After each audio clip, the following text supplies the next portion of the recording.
আজিকর medical college ও হাসপাতালের বহুল চর্চিত ধর্ষণ, খুন এবং প্রাতিষ্ঠানিক আর্থিক দুর্নীতি মামলায় রাজ্য রাজনীতির উত্তাপ নতুন করে বৃদ্ধি পেয়েছে।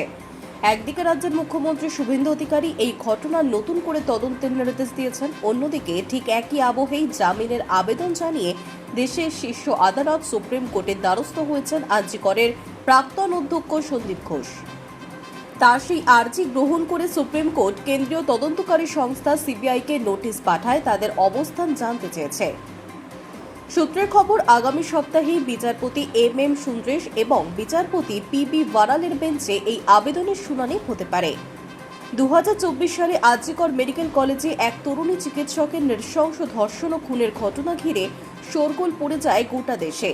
ঘটনার তদন্তে নেমে আজিকরের তৎকালীন অধ্যক্ষ সন্দীপ ঘোষের ভূমিকা খতিয়ে দেখার পাশাপাশি তার বিরুদ্ধে প্রায় 3 বছর ধরে চলা হাসপাতালে প্রাতিষ্ঠানিক দুর্নীতির অভিযোগও সামনে আসে। চিকিৎসা সংক্রান্ত জিনিসপত্র কেনায় টেন্ডার জালিয়াতি এবং নিজের ঘনিষ্ঠ মানুষদের নিয়ম ভেঙে আর্থিক বরাত পাইয়ে দেওয়ার অভিযোগে সিবিআই তাকে গ্রেফতার করে।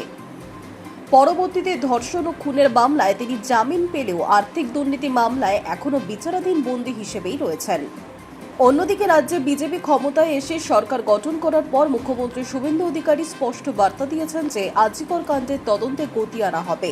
চলতি মাসেই অভয়ার বাসভবন সংলগ্ন এলাকায় গিয়ে তিনি নতুন করে এই মামলা চালুর কড়া নির্দেশ দিয়েছেন।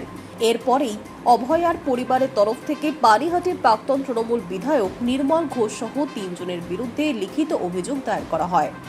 রাজ্য সরকারের এমন কঠোর অবস্থানের মধ্যেই সন্দীপ ঘোষের জামিনের আবেদন শীর্ষ আদালতে কোন দিকে মন নেয় সেদিকেই নজর ওয়াকিবহল মহলের। Hi news network.